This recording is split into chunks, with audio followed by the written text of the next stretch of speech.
Nous allons travailler aujourd'hui sur l'Épître aux Romains chapitre 15 du verset 1 à 6. Nous qui sommes forts, nous devons supporter les faiblesses de ceux qui ne le sont pas et ne pas nous complaire en nous-mêmes. Que chacun de nous complaise au prochain pour ce qui est bien en vue de l'édification.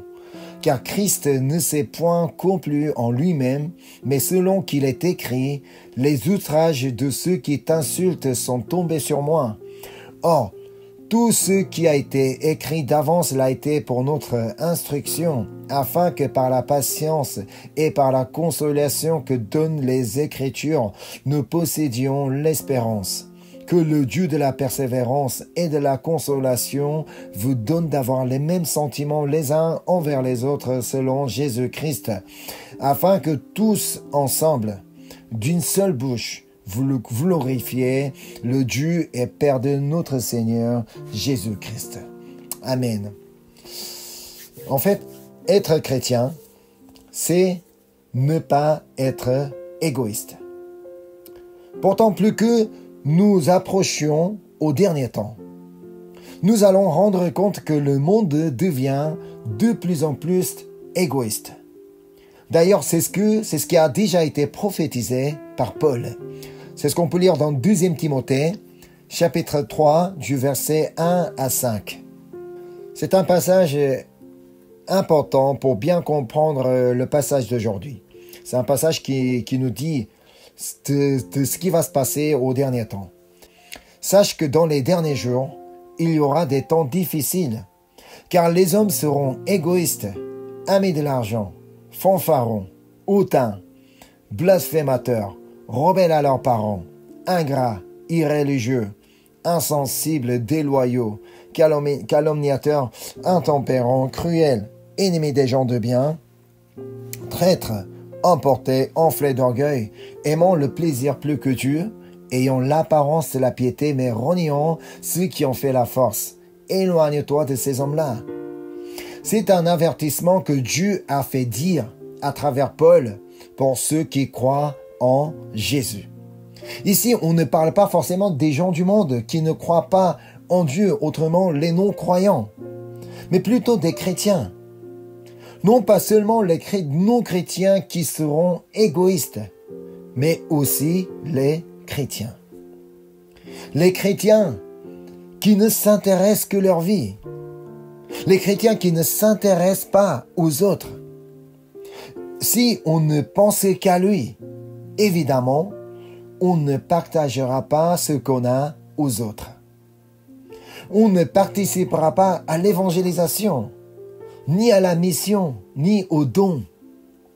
Et encore, on ne priera pas pour les autres. Si on passe toute notre vie à penser qu'à soi-même, on ne passera pas en action pour les autres. C'est sur quoi Paul a souligné aux Philippiens. On va aller voir Philippiens chapitre 2, verset 4. Que chacun de vous, au lieu de considérer ses propres intérêts, considère aussi ceux des autres. C'est une autre manière de dire, ne soyez pas égoïste, ne pensez pas qu'à vous-même, car Jésus n'a pas été égoïste. Plutôt, il a été altruiste. Il a passé toute sa vie pour les autres. Jésus a même donné sa vie pour les autres. C'est ce que Dieu attend de nous aujourd'hui, qui vivons ce dernier temps. Enfin, nous ne pouvons pas vraiment savoir si nous sommes proches de l'avènement du Christ, si nous vivons vraiment les derniers temps, les derniers jours. Ça, on ne peut pas savoir. De toute façon, nous devrions vivre comme si on était proche de ce jour-là. Parce que nous ne savons jamais quand est-ce que Jésus reviendra. Ça peut être dans une semaine, dans un mois, même demain. Ça peut être demain. Ça peut être même dans une heure.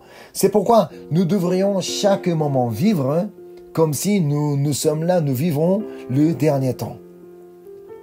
C'est ainsi qu'on peut ne pas être égoïste. Si on est conscient que nous vivons les derniers temps, comme si Jésus reviendrait tout à l'heure, on ne sera pas égoïste. Comme nous venons de lire dans Philippiens, que chacun de nous, au lieu de considérer ses propres intérêts, considère aussi ceux des autres. Revenons au message de 2 Timothée, chapitre 3, du verset 1 à 5. Ce qu'on a lu tout à l'heure, revenons dans 2 Timothée, chapitre 3, du verset 1 à 5.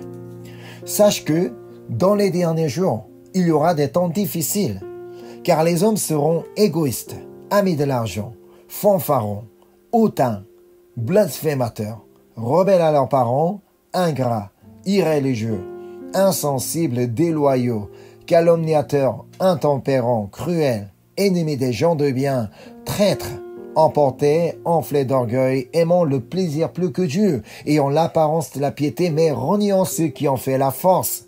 Éloigne-toi de ces hommes-là.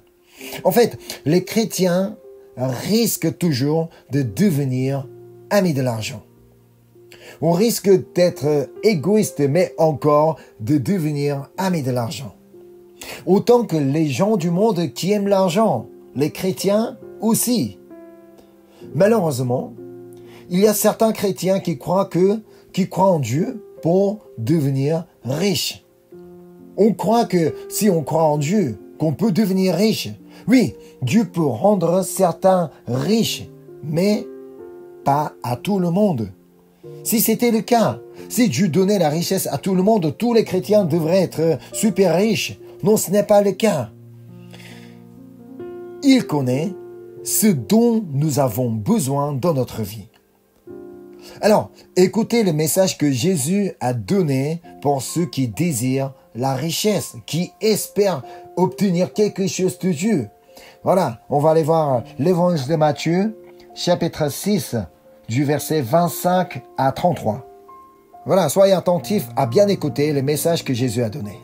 Je lis, c'est pourquoi je vous dis, ne vous inquiétez pas pour votre vie de ce que vous mangerez, ni pour votre corps de quoi vous serez vêtus. La vie n'était pas plus que la nourriture, et le corps plus que le vêtement. Regardez les oiseaux du ciel, ils ne sèment ni ne moissonnent, et ils n'amassent rien pour des greniers, et votre Père céleste les nourrit. Ne valez-vous pas beaucoup plus qu'eux?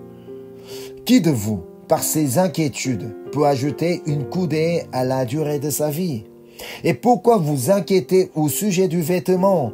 Considérez comment croissent les lys des champs. Ils ne travaillent ni ne filent. Cependant, je vous dis que Salomon, même dans toute sa gloire, n'a pas été vêtu comme l'un d'eux. Si Dieu revêt ainsi l'herbe des champs qui existe aujourd'hui et qui demain sera jetée au four, ne vous vêtira-t-il pas à plus forte raison, gens de peu de foi? Ne vous inquiétez donc point et ne dites pas que mangerons-nous, que boirons-nous, de quoi serons-nous vêtus? Car toutes ces choses, ce sont les païens qui les recherchent. Votre Père céleste sait que vous en avez besoin. Cherchez premièrement le royaume et la justice de Dieu, et toutes ces choses vous seront données par-dessus. Amen. Nous n'avons pas donc à demander la richesse. Parfois, on attend la richesse que Dieu nous donne, même l'abondance. Mais ce que Dieu nous dit, cherchez le royaume, cherchez d'abord le royaume et la justice de Dieu. C'est Dieu que nous devons chercher en premier, non pas sa puissance, non pas la bénédiction qu'il nous donne, non pas la richesse qu'il nous donne. C'est Dieu que nous devons chercher en premier, le royaume et la justice de Dieu. Parce que toutes ces choses, tout ce que nous désirons dans notre vie, nous seront donnés par-dessus. Pour ceux qui cherchent d'abord Dieu, notre Seigneur, notre Sauveur, tout de notre vie. Mais comme on ignore la parole de Jésus, qu'on devient ami de l'argent. Et encore, revenons au message de 2 Timothée. Voilà, nous les chrétiens, on risque même de devenir égoïstes, même on risque de devenir amis de l'argent. Et encore, les chrétiens risquent de devenir aussi fanfarons. Au lieu de reconnaître la grâce de Dieu, au lieu de rendre grâce à Dieu, certains se vantent de lui-même, comme si tout ça venait de lui. Ah bah parce que j'ai travaillé dur, parce que je suis intelligent, parce que j'ai passé toute ma vie à faire ça. Alors que ce n'est pas le cas. Ainsi, on devient hautain si on croit avoir réalisé tout ça moi-même. On devient fanfaron, on devient hautain. Alors que tout cela était possible parce que Dieu nous a donné la vie, le souffle aujourd'hui. Dieu nous a donné le souffle que nous sommes en vie. C'est pour ça que nous avons pu travailler, nous avons pu réaliser quelque chose. C'est tout ça, ça vient de Dieu. Mais si on en oublie, les chrétiens peuvent devenir hautains. Tandis que Jésus était humble de cœur, on peut être le contraire, malheureusement. Dieu n'aime pas du tout le cœur hautain. Dieu n'aime pas du tout ceux qui sont orgueilleux. C'est ce qu'on peut lire dans Proverbes chapitre 16, verset 5. Tout cœur hautain est en abomination à l'Éternel. Dieu en a horreur. Certes, il ne restera pas impuni. Dieu punit ceux qui ont un cœur hautain. Et encore plus loin, au verset 18. Proverbe 16, verset 18. L'arrogance précède la ruine et l'orgueil précède la chute. Dieu n'aime pas un cœur hautain. Dieu n'aime pas l'orgueil. Étant chrétien, encore, on peut aussi devenir blasphémateur parce que Dieu ne répond pas forcément à toutes nos prières. Dieu ne répond pas à tout ce qu'on lui demande. Et parce qu'il nous arrive des choses difficiles à comprendre et à accepter dans la vie. Parce qu'on peut rencontrer aussi des problèmes dans notre vie. Et que si on ne reconnaît pas la souveraineté de Dieu, la volonté de Dieu, on peut très bien devenir un blasphémateur, donc qui parle n'importe quoi, qui parle mal de Dieu. Et encore, il y a aussi des chrétiens qui peuvent être rebelles à leurs parents, alors que Dieu leur a dit d'honorer ses parents. C'est écrit même dans les 10 commandements. Parce qu'on croit, on devient rebelle à leurs parents, parce qu'on croit être plus intelligent qu'eux. Avec la technologie avancée, et nos parents, évidemment, ils ne peuvent pas apprendre aussi vite que les jeunes. Mais les jeunes, parce qu'on s'est adapté à la technologie avancée d'aujourd'hui, on croit être plus intelligent qu'eux. Non, ce n'est pas le cas. Alors, en toutes circonstances, il faudra savoir honorer ses parents, mais on devient aujourd'hui des gens, même des chrétiens qui sont rebelles à leurs parents. Et surtout, les chrétiens risquent de devenir ingrats, qui ne reconnaissent pas la grâce de Dieu et qui ne savent pas rendre grâce en toutes choses. Il n'est pas difficile de trouver les ingrats parmi les chrétiens. Au lieu de rendre grâce en toutes choses, parce que c'est la volonté de Dieu en Jésus-Christ. Mais il y a des chrétiens qui passent la vie à se plaindre, à murmurer, mais pourquoi c'est comme ça? Alors pourquoi Dieu ne répond pas à ma prière? Pourquoi Dieu ne me guérit pas? Mais il y a des gens qui passent à se plaindre. Mais c'est comme ça on devient ingrat. Et encore, il y a des chrétiens irréligieux. Qui sont ces chrétiens irréligieux? C'est le verset 5 qui le dit. Ayant l'apparence de la piété, mais reniant ceux qui en fait la force. On peut tout à fait semblant d'être chrétien. On peut dire à n'importe où, je suis chrétien, je suis protestant, mais pas en réalité. De l'apparence, on peut être religieux parce qu'on dit qu'on est chrétien, parce qu'on va à l'église. Mais de l'intérieur, on peut être irreligieux. On peut faire semblant d'être chrétien devant les autres, mais pas devant Dieu. Parce que Dieu même pénètre notre cœur. Dieu connaît ce qu'il y a dans notre cœur. Alors, les irréligieux, ce sont ceux qui ne sont que chrétiens que le dimanche. En anglais, on les appelle Sunday Christians, les chrétiens du dimanche. on est chrétien un jour sur 7. Et le reste, les 6 autres jours, on n'est pas chrétien. Mais c'est ça être irréligieux. Je continue les versets 3 et 4. Insensibles, déloyaux, calomniateurs, intempérants, cruels, ennemis des gens de bien, traîtres, emportés, enflés d'orgueil, aimant le plaisir plus que Dieu. Nous pouvons tous concerner à ces choses-là. Même il y a des chrétiens qui sont comme ça. Mais surtout, il n'est pas étonnant de trouver un chrétien aimant le plaisir plus que Dieu. Alors qu'on dit qu'on aime le Seigneur, on chante le Seigneur, je t'aime le Seigneur, je t'aime de tout mon cœur. Mais pas en réalité. On peut le dire, mais dans notre cœur, on aime le plaisir plus que Dieu. Sachant que ça peut être moi-même. Tout le monde est exposé à ça. Nous qui vivons ces derniers temps, ce monde avec beaucoup de choses évoluées, avec l'avancée de technologie, tout ça, nous sommes vraiment exposés à tout ça. Aujourd'hui, avec l'avancée de technologie et de l'Internet, il est devenu vraiment facile d'aimer le plaisir plus que Dieu.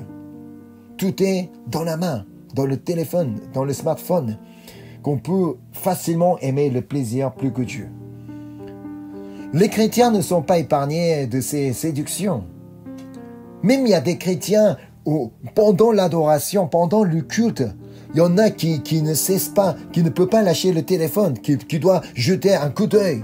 Si on n'a pas reçu un message ou je sais pas, il n'y a pas une notification, quelque chose. C'est ça. Que dit le verset 5 ? Ayant l'apparence de la piété. On est là, on est assis à l'église, on fait semblant d'être chrétien. Mais renions ceux qui en fait la force. Comme si la piété n'avait pas de réalité. Pourquoi on dit de nous éloigner de ces hommes-là? Car on peut facilement être influencé par ces personnes. Si on passe le temps avec la personne qui aime le plaisir plus que Dieu, qui passe la journée à parler de tout ce qui se passe sur Internet, donc sur les séries télévisées, donc sur tout ce qui est sur Internet, tout ça. Si je passe ma journée avec cette personne, je risque de devenir comme cette personne parce que le fait d'entendre tout cela, ça va remplir ma tête, ça va remplir mon cœur. Je peux devenir comme lui. Nous dépendons souvent de la personne que nous côtoyons. Ça, on ne peut pas renier. C'est vrai, avec la personne que nous partageons le temps, on est beaucoup facilement influencé par cette personne. Alors, il vaut mieux que de nous éloigner des personnes égoïstes, amis de l'argent, fanfarons, hautains, etc., qu'on parle ici dans 2 Timothée. Pourquoi? C'est pour notre vie spirituelle. C'est pour notre croissance spirituelle parce que ces personnes-là pourront être un obstacle pour ma vie chrétienne. Mais on peut nous éloigner de cette personne sans être égoïste moi-même. Ça, c'est un point très important. Sans être égoïste. Ce n'est pas parce qu'on dit de nous éloigner de telle personne qu'on va rompre carrément la relation avec elle. Ce n'est pas pour dire ça. Alors, cette personne-là est égoïste. Cette personne est vraiment quelqu'un intempérant. Alors, arrête la relation avec cette personne, ne vois plus la personne. Ce n'est pas ça. Ce n'est pas ce que Dieu attend de nous. Physiquement, on peut rester éloigné, mais spirituellement, on peut rester proche. Comment cela est possible? En persévérant dans la prière pour cette personne. Même si je ne pourrais plus le voir en réalité, mais je devrais quand même continuer à prier pour cette personne. Vous comprenez ce que je veux dire? On nous ordonne de nous éloigner des personnes que parle 2 Timothée pour notre vie spirituelle, pour pour la croissance de notre vie spirituelle. Cependant, il ne faut pas oublier non plus que Dieu nous a dit d'aimer notre prochain comme nous-mêmes. Alors, nous devons tout de même continuer à prier pour cette personne avec l'amour du Seigneur. Ça veut dire, nous devons continuer à prier pour eux afin que cette personne ne soit plus égoïste, ni ami de l'argent, ni ingrat, ni irréligieux, ni aimant le plaisir plus que Dieu, pour que cette personne puisse aussi aimer le Seigneur de tout son cœur. C'est la manière de ne pas être égoïste en tant que chrétien. C'est ça, savoir prier pour les autres. C'est dans ce sens-là que nous devons comprendre le passage d'aujourd'hui. On va revenir dans l'Épître aux Romains chapitre 15 verset 1. Nous qui sommes forts, nous devons supporter les faiblesses de ceux qui ne le sont pas et ne pas nous complaire en nous-mêmes. Si nous croyons être forts, si nous croyons être bons, il faut savoir supporter les faiblesses de ceux qui ne le sont pas. Et encore, savoir ne pas nous complaire en nous-mêmes. Un égoïste ne cherchera pas à supporter les faiblesses des autres, parce que ça ne l'intéresse pas.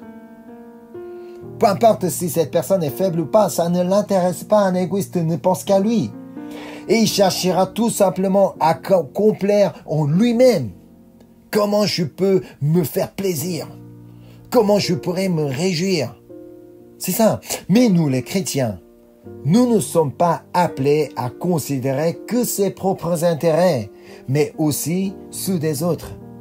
C'est pourquoi le verset 2 dit « Que chacun de nous complaise au prochain pour ce qui est bien en vue de l'édification. » Nous ne sommes pas faits pour vivre seuls. C'est la raison pour laquelle Dieu nous a donné la famille, la moindre communauté. En d'autres termes, sans les parents, on ne peut pas exister. Mais quand même, on devient rebelle à ses parents, tout en croyant qu'on est plus intelligent que ses parents. Voilà, sans nos parents, on ne peut pas exister ici. Oui, Dieu nous a fait afin qu'on vive en communauté avec les autres. Ça commence avec la famille déjà. Et en entrant à l'école avec les camarades. Mais en entrant donc au travail, tout ça, dans la société. Voilà, nous sommes forcément amenés à vivre en communauté avec les autres. C'est pourquoi Dieu nous a donné le commandement « Aime ton prochain comme toi-même ». S'il suffisait de vivre tout seul, Dieu n'a pas besoin de donner ce commandement à nous. Aime ton prochain comme toi-même. C'est un commandement qui nous dirige vers les autres. Ne reste pas dans ton coin tout seul. Ne sois pas égoïste. Ne pense pas qu'à ta vie. Mais va vers les autres. Aime ton prochain comme toi-même. Parce que nous sommes appelés à vivre avec les autres. Alors que dit le verset 2 qu'on vient de lire? Que chacun de nous complaise au prochain pour ce qui est bien en vue de l'édification. Au lieu de penser qu'à soi-même, nous devons chercher à complaire au prochain pour son édification. Voilà, Jésus nous a été un exemple. C'est ce que dit le verset 3. Car Christ ne s'est point complu en lui-même, mais selon qu'il est écrit, les outrages de ceux qui t'insultent sont tombés sur moi. Jésus n'avait aucune raison d'être outragé. Il n'avait aucune raison de souffrir. Il n'avait aucune raison d'être maltraité. Mais il en a subi pour notre édification. Comme Jésus ne s'est point complu en lui-même, il veut qu'à notre tour, au lieu de complaire en soi-même, complaire au prochain pour son édification. Effectivement, il n'est jamais facile de complaire à ceux qui sont insensibles, déloyaux, calomniateurs, cruels, ennemis des gens de bien. Parce que ce sont des gens que je ne veux pas fréquenter. Nous-mêmes, cela semble difficile, voire même impossible. C'est pourquoi nous devons prier avec les Écritures que Dieu nous a données. C'est ce que disent les versets 4 à 6. Je lis Romains chapitre 15, versets 4 à 6. Or, tout ce qui a été écrit d'avance l'a été pour notre instruction, afin que par la patience et par la consolation que donnent les Écritures, nous possédions l'espérance. Que le Dieu de la persévérance et de la consolation vous donne d'avoir les mêmes sentiments les uns envers les autres, selon Jésus-Christ, afin que tous ensemble d'une seule bouche, vous glorifiez le Dieu et Père de notre Seigneur Jésus-Christ. Avant tout, il est crucial, comme nous l'avons étudié la dernière fois, ne pas être une pierre d'achoppement ou une occasion de chute pour les autres.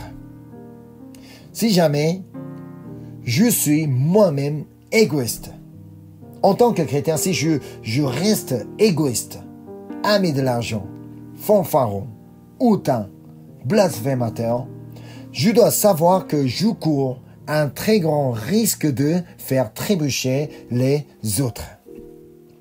C'est pourquoi il est important que nous soyons instruits par les Écritures et que nous continuions à prier.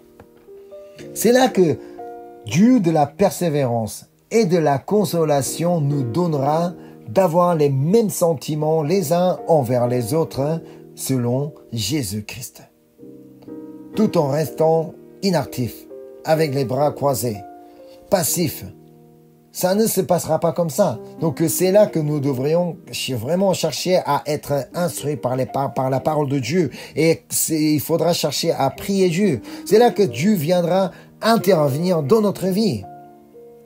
Si je peux déjà moi-même ne pas être égoïste, et que si je continue à prier pour les autres, on pourra finir par nous glorifier le Dieu et Père de notre Seigneur Jésus-Christ, tous ensemble d'une seule bouche. Alors, à savoir que tout commence à partir de moi. Sans que je ne sois changé, il ne faut pas espérer le changement des autres. C'est ce qui se passe dans la vie conjugale, dans le couple. On veut que l'autre personne soit changée, alors que moi, je ne change pas. Moi, je n'ai aucun problème, mais c'est l'autre qui a le problème. Lui, il doit changer. Non. Dieu dit que le changement, ça doit commencer à partir de moi. Il faut que je ne sois plus égoïste. Il faut que je ne sois plus ami de l'argent. Il faut que je ne sois une personne qui arrête d'aimer le plaisir plus que Dieu. Au lieu de regarder les autres, c'est à partir de moi que ça doit commencer. Cela signifie qu'avant de m'éloigner d'une personne qui pourrait avoir une mauvaise influence sur moi, je dois d'abord me demander si je n'exerce pas moi-même une mauvaise influence sur les autres. Je peux très bien exercer une mauvaise influence sur quelqu'un d'autre. Non pas que les autres. Avant d'aller chercher qui sont les mauvais à côté de moi, avec cette personne-là, je vais m'éloigner de cette personne-là, je ne vais pas fréquenter. Non. Avant de chercher tout cela, est-ce que je suis suffisamment quelqu'un de bien pour les autres? Est-ce que je suis un bon chrétien pour les autres? Est-ce que je suis une personne qui est là pour partager l'amour du Seigneur pour les autres? C'est ça. Rappelons donc le message que Jésus a donné lors de son sermon sur la montagne. On va aller voir l'évangile de Matthieu, chapitre 5, du verset 13 à 16. Voici, c'est Jésus qui nous parle. Vous êtes le sel de la terre, mais si le sel perd sa saveur, avec quoi la lui rendra-t-on? Il ne sert plus qu'à être jeté dehors et foulé aux pieds par les hommes. Vous êtes la lumière du monde. Une ville située sur une montagne ne peut être cachée, et on n'allume pas une lampe pour la mettre sous le boisseau, mais on la met sur le chandelier et elle éclaire tous ceux qui sont dans la maison. Que votre lumière luise ainsi devant les hommes, afin qu'ils voient vos bonnes œuvres et qu'il glorifie votre Père qui est dans les cieux. Comme le sel ne doit jamais perdre sa saveur, nous ne devons pas non plus perdre notre saveur en tant que chrétiens. Qu'est-ce que ça peut être la saveur des chrétiens? Moi, je peux dire que c'est notre langage, c'est notre parole. C'est comme dit Éphésiens chapitre 4, verset 29.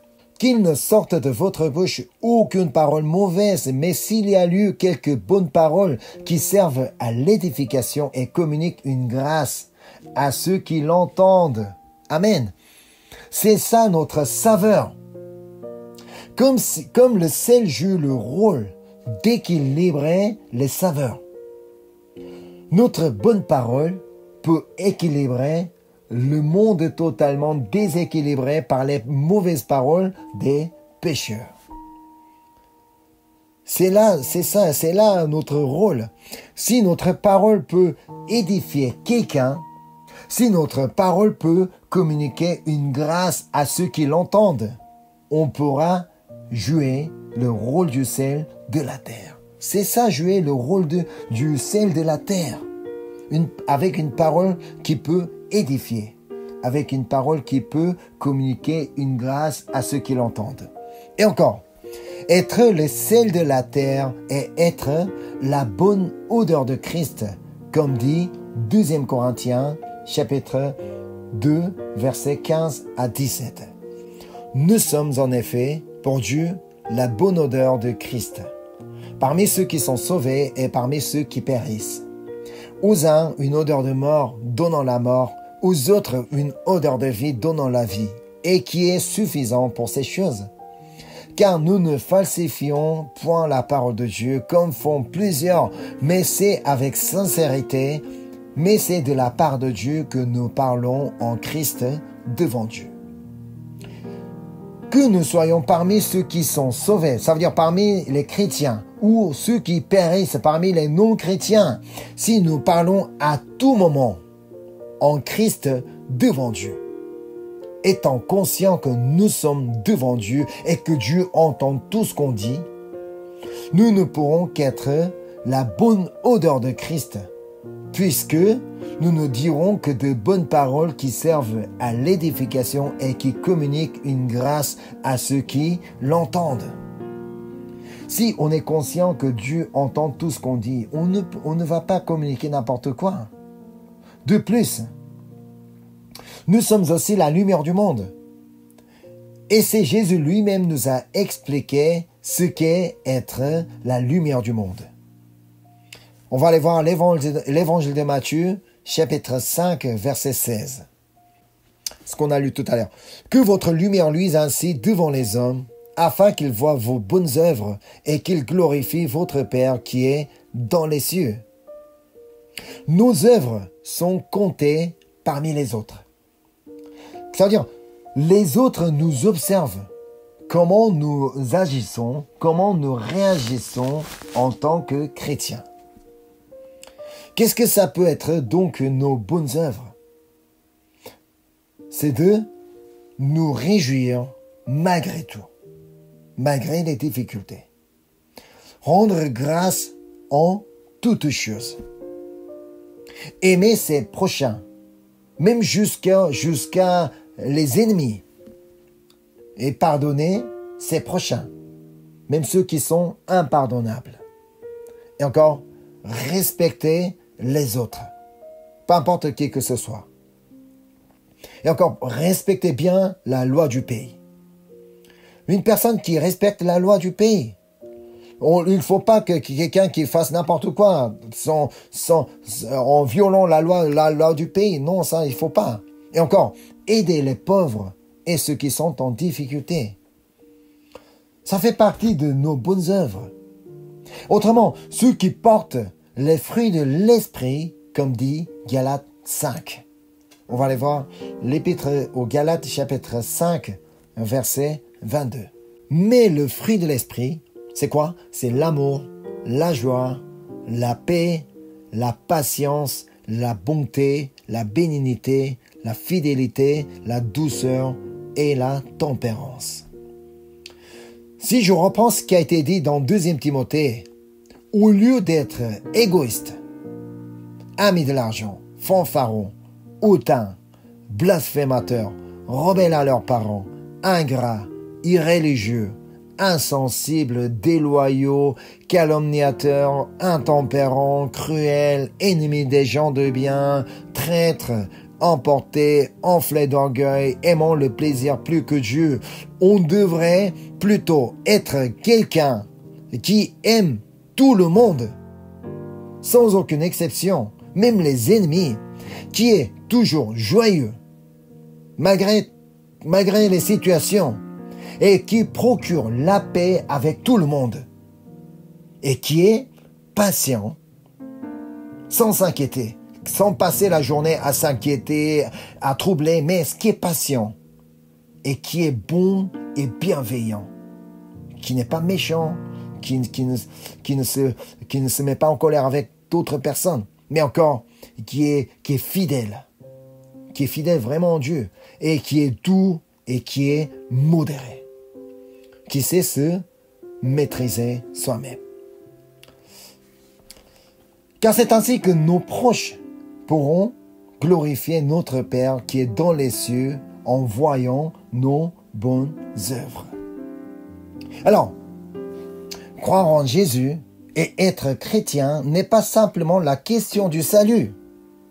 Oui, il est important que nous soyons sauvés tout en croyant en Jésus-Christ. C'est essentiel que nous soyons sauvés, que je crois en Jésus, que j'obtiens la vie éternelle, que je sois sauvé, c'est important. Mais ça ne s'arrête pas là. Devenir chrétien implique la responsabilité. Étant donné que Dieu veut que tout le monde soit sauvé et parvienne à la connaissance de la vérité, autant qu'il veut mon salut, il veut aussi voir les autres sauvés. C'est pourquoi je ne devrais pas être une occasion de chute pour les autres. Si je deviens un obstacle pour quelqu'un qui veut devenir chrétien, ça c'est très grave, Dieu ne veut pas voir ça. Tout en restant égoïste, un chrétien qui ne pense qu'à soi-même, un chrétien qui aime l'argent, un chrétien fanfaron, hautain, blasphémateur, rebelle à ses parents, ingrat, irréligieux, insensible, déloyaux, tout ça. On ne pourra pas jouer le rôle du sel de la terre et la lumière du monde. Impossible. Ainsi, pour ne pas être telle personne, on doit toujours être instruit par la parole de Dieu et persévérer dans la prière. Priez d'abord pour que nous soyons la bonne odeur de Christ et que nous portions des fruits de l'Esprit Saint dans notre vie. Ensuite, priez aussi pour ceux qui sont égoïstes, amis de l'argent, aimant le plaisir plus que Dieu. Surtout pour ceux qui, ayant l'apparence de la piété, mais reniant ceux qui ont fait la force. Si vous voyez quelqu'un qui dit chrétien, mais qu'on ne voit pas, qui ne fait que semblant d'être chrétien, au lieu de juger, qu'est-ce qu'on a à faire? On doit prier pour cette personne pour qu'il puisse devenir un vrai chrétien.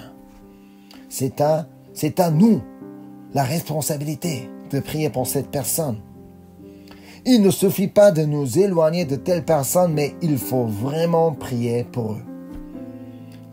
Nous ne sommes pas faits pour être seuls dans le monde, pour vivre tout seul dans le monde. Nous sommes tous appelés à vivre ensemble avec tout type de personnes ayant différentes saveurs. Tout le monde, parce que tout le monde est différent. C'est là que nous devrions être le sel dont la bonne odeur de Christ qui puisse équilibrer les différentes saveurs avec nos bonnes paroles. En encourageant les autres, en fortifiant les autres, en priant pour les autres, en bénissant les autres. Et cela devient possible. Et grâce à nos bonnes œuvres, portées par le Saint-Esprit, nous devrions leur montrer le chemin du salut qui est Jésus-Christ. En leur montrant que moi, je n'étais pas quelqu'un qui était aussi bon que ça, mais grâce à Jésus-Christ, il m'a changé la vie. Alors, toi aussi, tu peux devenir comme moi. C'est comme ça, il faudra pouvoir dire aux autres. Soyons donc un bon chrétien qui ne pense pas qu'à soi-même, mais qui est prêt à supporter les faiblesses des autres et qui puisse accueillir toute personne comme Christ nous a accueillis. Amen. Alors, avec le message que nous avons reçu aujourd'hui, décidons à être un vrai chrétien qui ne soit pas égoïste. Seigneur, je ne veux pas être un chrétien égoïste, mais je veux être un chrétien comme toi, Seigneur, qui ressemble à Jésus. Je vais prier. Seigneur, merci pour le message que tu nous as donné. Merci pour ta grâce, pour ton amour. Pour nous qui sommes connectés ce soir, aucun d'entre nous ne soit égoïste, Seigneur. Nous voulons vraiment te ressembler, Seigneur. Nous voulons être un vrai adorateur, un vrai chrétien, Seigneur. Un chrétien qui sait aimer tout le monde, qui sait être joyeux en toutes circonstances, qui sait rendre grâce en toutes choses, Seigneur. C'est pourquoi nous avons vraiment besoin d'être instruits par ta parole, Seigneur, et que nous voulons aussi persévérer dans la prière et aussi prier pour les autres, Seigneur. Que le Saint-Esprit nous aide et que nous rappelle combien il est important d'être instruits par la parole et que nous prions dans la vie, Seigneur. Et ainsi, nous voulons tous être un bon chrétien qui puisse jouer parfaitement le rôle du sel et la lumière du monde. Merci pour le message que tu nous as donné. Merci parce que tu es là pour nous aider, pour nous conduire. Merci pour ta grâce, Seigneur, pour ton amour. Je te prie au nom de Jésus-Christ. Amen.